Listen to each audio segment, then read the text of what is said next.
Today I'm joined by Ine-Wilme.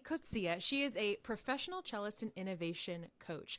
And she actually uses music to help entrepreneurs develop their creative brain and 10x their results and speed. Ina, I want to pick your brain today. If someone is considering entrepreneurship or maybe is already in an entrepreneurial role, but they feel like they're not getting all of their ideas out into the world, what would you say and where do we begin? That's such a good question, Flo.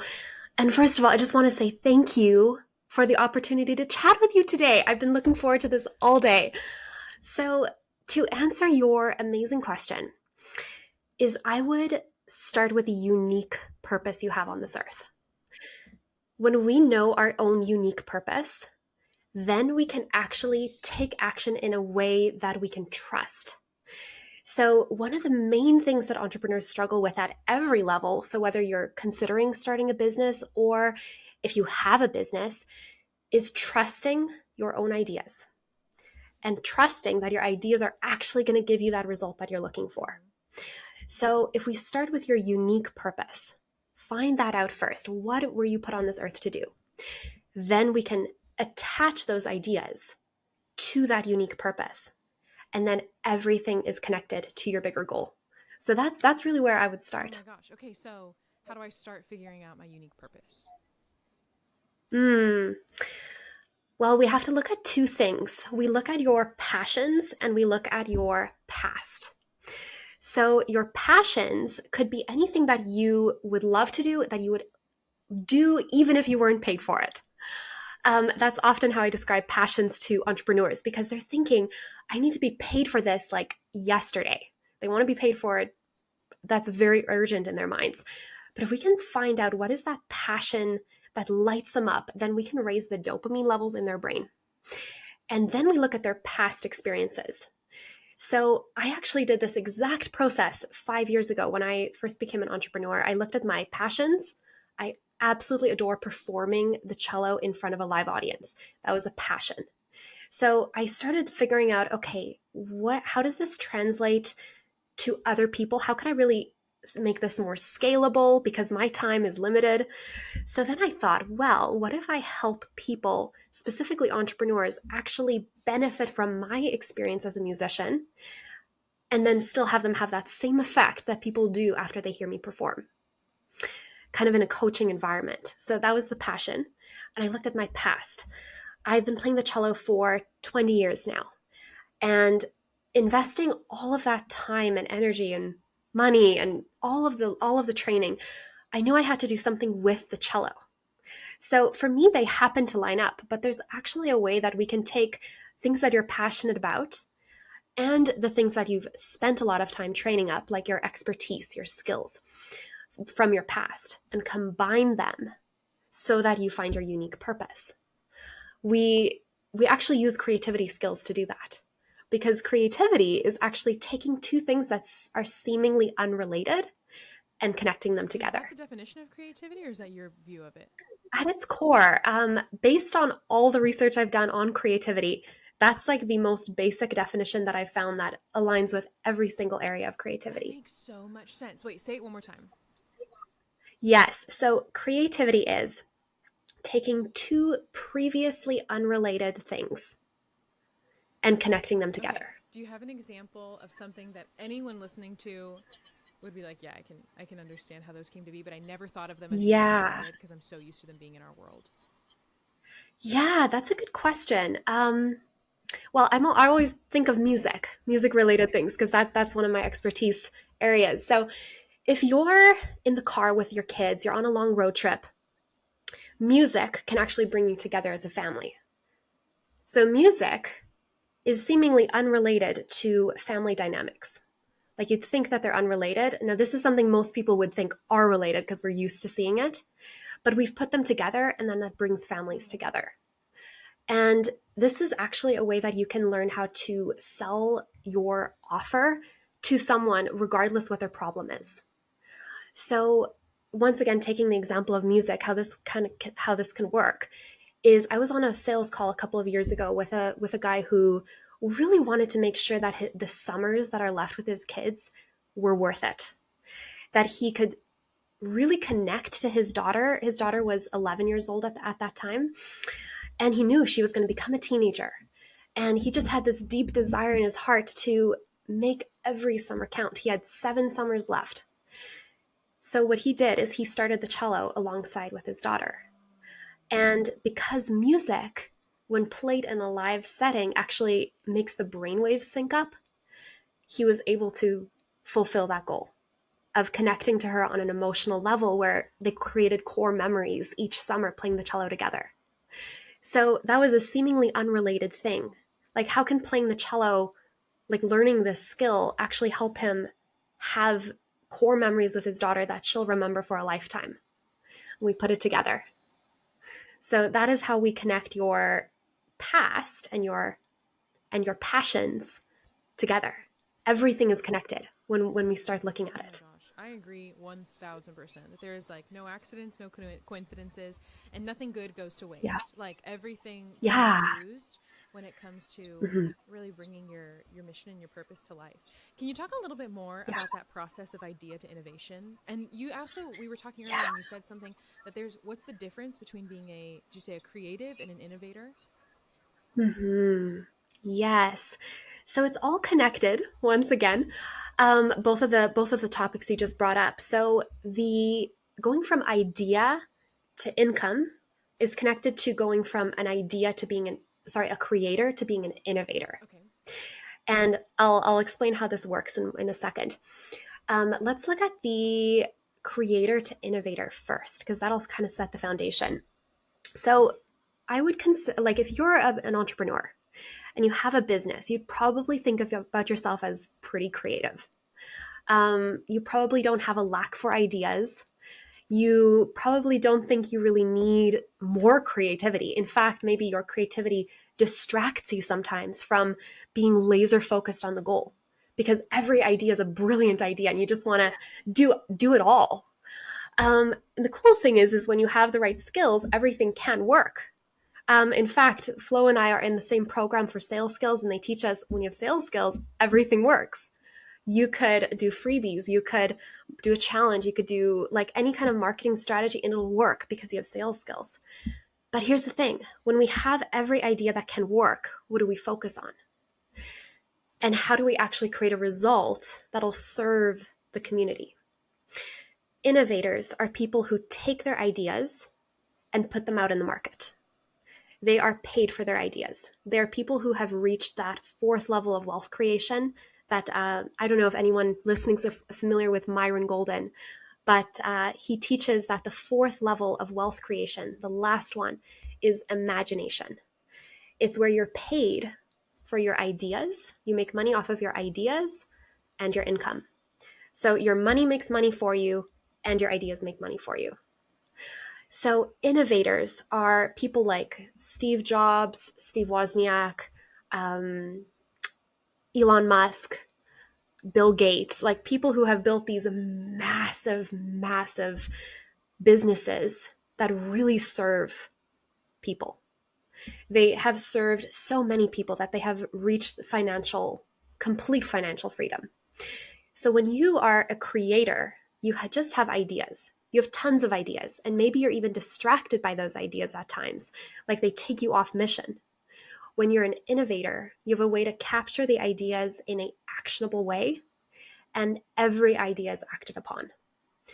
And when you are able to act on every single idea, you speed up results, because then you can get feedback faster. If you act on an idea, you can see, is this working? No? Okay, let me pivot. Is this working? Yes, amazing. Let me dive a little further into this area. So that really is the difference between a creator and an innovator. A creator has tons of ideas but doesn't use them to their fullest extent. An innovator has tons of ideas but actually uses them so that they can make a bigger impact. Oh my goodness. Okay, that just piqued my curiosity when you said every idea is acted upon.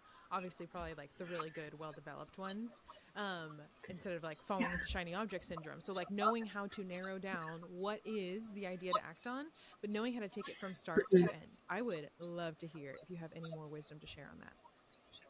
Yeah, I do actually. So when you act on an idea, Sometimes it means discarding it Okay. or putting it on the back burner. That's good. But most of the time we don't make decisions on our ideas. We let them sit in a note in our phone, and they just kind of fester, and we know, I knew there was something brilliant that I thought of the other day that I should take action on, but I'm not. So then you constantly have this stress like you're not taking action on everything you possibly could. And let's say you don't write down that note on your phone. You try to put it in your brain pocket, and the idea runs away, and that's the worst feeling as an entrepreneur. You're, let's say, washing dishes, and you think of an idea to add in your challenge that's going to finally get it to convert, and next thing you know, it's gone. So taking action on an idea is, first of all, capturing it.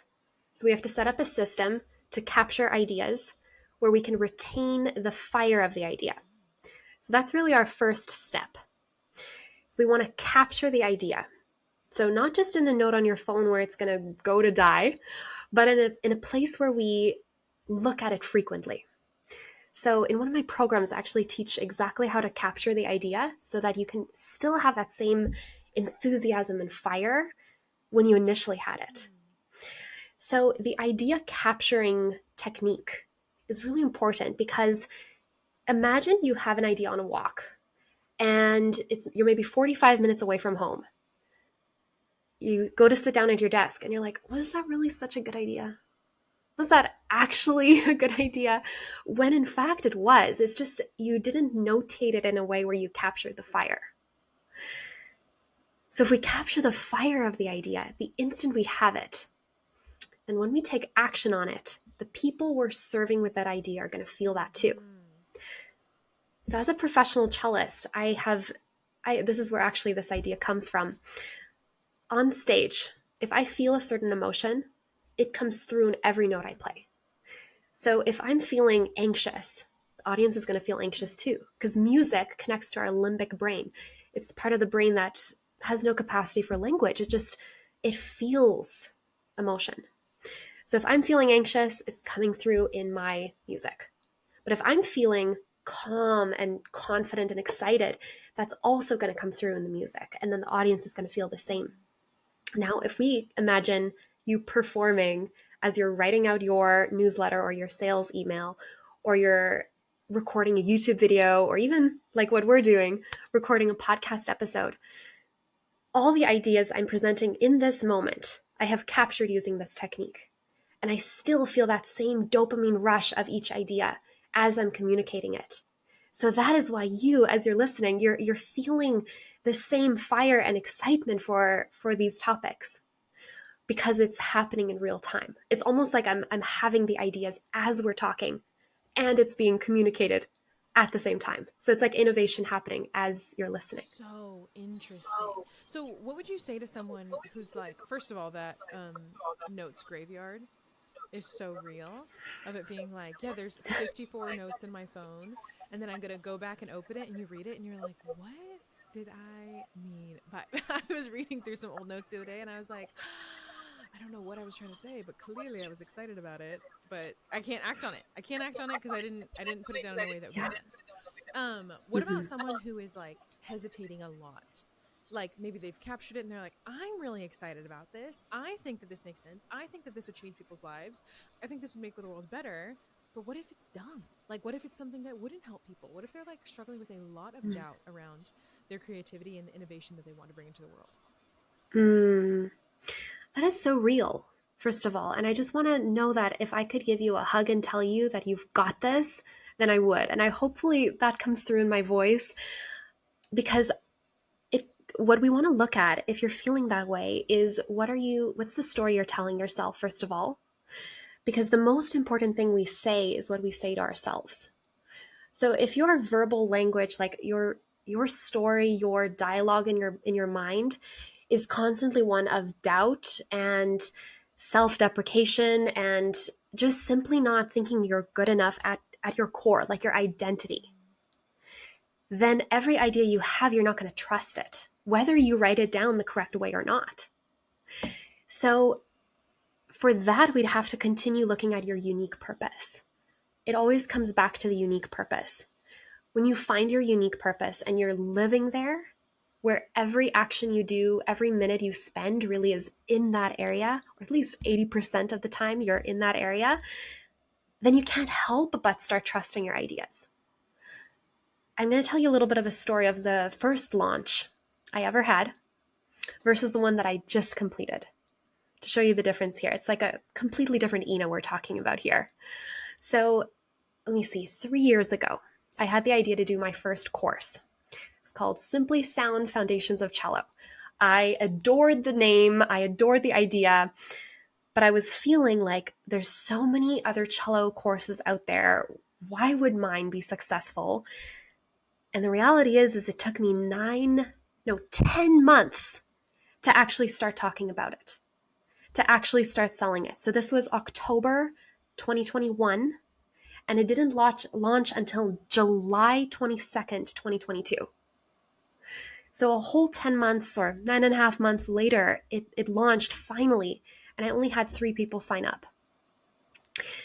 The story that I was telling myself was, I am not good enough to put this out in the world, and therefore the idea is not good enough to put it out in the world. Now, cello really is part of my unique purpose. The way that I help people with the cello has changed, though.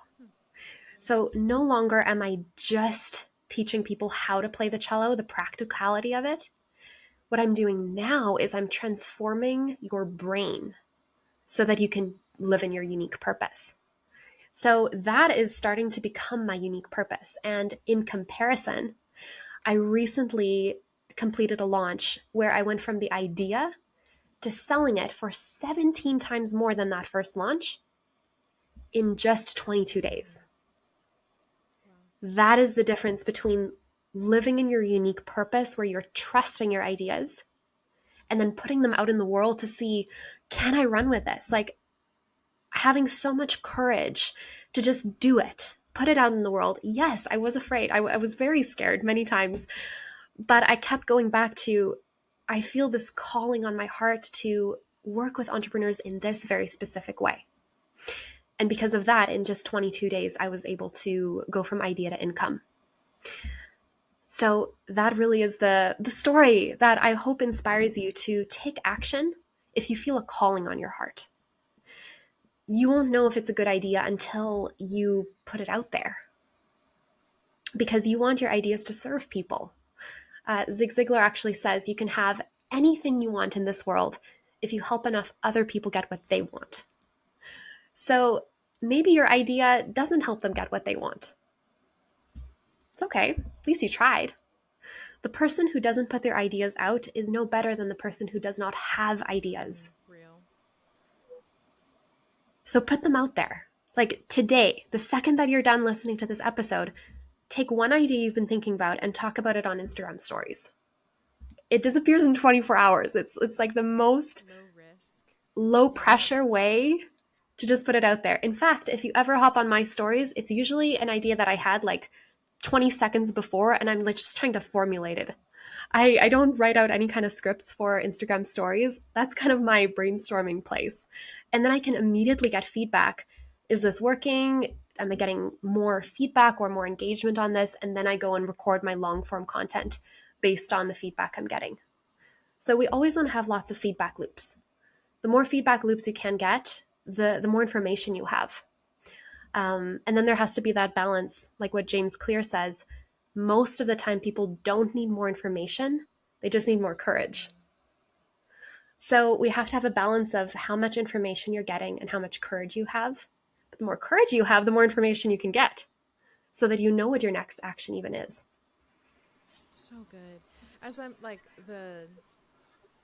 all the dots of what you're saying connecting is like so I feel like it's so close to scripture of it being like, okay, first of all, everything starts with your identity. Like nothing will start apart from that. If you don't know who you are or whose you are, like how are you going to go anywhere? And that idea of like, you have to know that you are good, that you have good ideas. Like And I believe that it's like, if the Lord puts something in your mind and in your heart, like, that's okay. Like, you can have this confidence of being Yeah. like, man, this sounds kind of crazy, or I don't know how I'm going to accomplish it. That's fine. That is fine if you don't know Mhm. exactly how it's going to go through. But really understanding that, like, the Lord speaks to you and that he loves you and that, like, he might have a very, very Yeah. specific plan for your life. And then that freedom to go and create, and that idea, even that story you gave of like the 10 months versus 22 days, like, how much of our life are we losing? How much time are we wasting by just sitting on something instead of being like, I don't Mhm. know. I don't know how it's going to go, but like, let me put it out there and let me have some expectant hope that it will work out. Yeah. Um, what about some Exactly. That expectant hope. expectant hope? 100%. What about someone Yeah. who maybe they don't like know how to use an instrument right now, but what you're saying about like the way that music works on your brain, how can someone start using music now, to increase their creativity and to get their brain? Something that's so critical is like, so many women that struggle with ADHD or struggle with low mood or feel like there's like brain fog going on, all these kinds of things, and their brain might feel like it's not working the way that they want it to. But could music be something that can help unlock those things, and how can someone that's listening start that like right now after this episode? Well, first of all, the answer to your question is yes. There is absolutely a way that you can do it immediately after this episode. Um, Over the years, I've compiled a 6-hour focus playlist you can kind of work through. And I'll make sure that Flo has the link for you to get this playlist. And the music I picked very strategically. Strategy is one of my favorite words because when you do things with strategy, you save so much time. So I will take my 20 years of music experience and give you this 6-hour playlist that you can just kind of work through. And the music that I chose is specifically to lower your cortisol levels and raise your dopamine. And the reason why this is so important is the two reasons this is so important is number one, the biggest difference between ADHD brains and people who do not have ADHD is dopamine. So when the dopamine is low, you have less motivation and it takes longer for you to actually get focused. Now, on the flip side, it also takes you longer to get out of that focused mode, which sometimes we can use ADHD for our advantage. But what we really want is to get focused fast so that we can produce more dopamine with the ideas we're having. So we can kind of see it like a dopamine cycle. So, number one, we have low dopamine in our brain. This is our starting point. Then we play very strategic music with this playlist. We raise our dopamine levels. When our dopamine levels are raised, in this book, 10x is easier than 2x, he actually says that dopamine is the signature, the chemical signature of creativity. So then you have more ideas. For something focused, because we're working in our unique purpose. We're not having ideas that are distracting us. We're having ideas that are keeping us focused. So now we're here. Those ideas, whenever you have a spark of an idea, a light bulb moment, what's actually happening in your brain is a dopamine spike.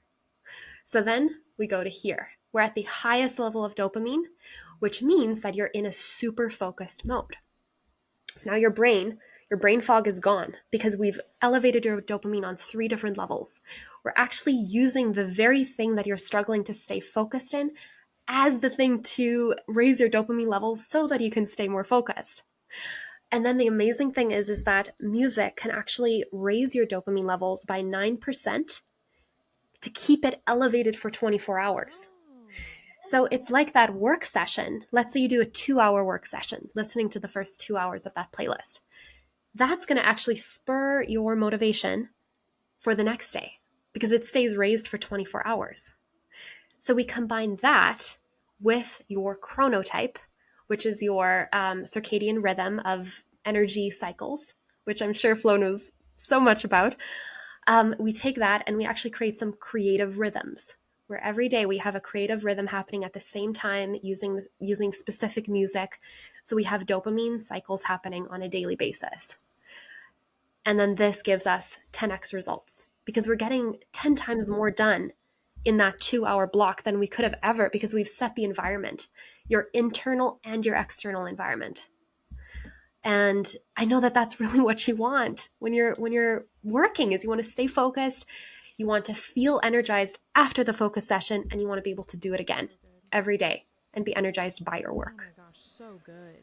You're so right too that like the environment that you create for yourself, a lot of the times, sometimes Yeah. I think people feel like this is what it is. This is just what the circumstances are. But instead, if you go, hey, what can I shift within the environment? And I'm glad that you brought up circadian rhythm because that is critical to your dopamine levels, to your serotonin levels, to your mental health, all of the Mhm. good things.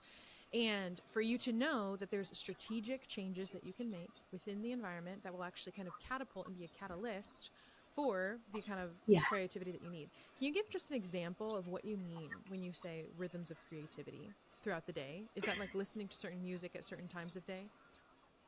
Really good question. Let me clarify. So, the rhythms of creativity is actually based more on the 24-hour clock. So, chronotypes are there are actually four chronotypes. I'll just use myself as an example. I'm a lion.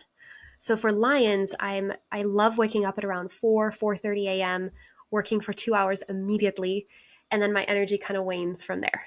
So by the time 2:30 p.m. comes, I'm basically toast. So I've put in structures and rhythms in place so that every 24 hours I have a 2-hour block at my highest peak creativity, which is actually one of the ways that I was able to launch in just 22 days. Compared to 3 years ago, it took me 9 months. One of the main differences is I'm a mom now. I have a 19-month-old, and 3 years ago, I was married and I had the entire day to myself. I just think back to that time. What on earth was I doing with all that time? Like, I was procrastinating, obviously, but I remember I would also procrastinate so much that at 2:30 p.m. I would start my work, and then at 2:30, when my energy is at its lowest, I would try to be the most creative. It just wasn't working. There was a disconnect there. So that's more what I mean with the creative rhythms. We put in rhythms in place. It's actually the first thing you learn in innovation incubator. Love it, love it. Okay, tell us a little bit more about if someone wants to check out more of your world and more of your brain, where can they find you?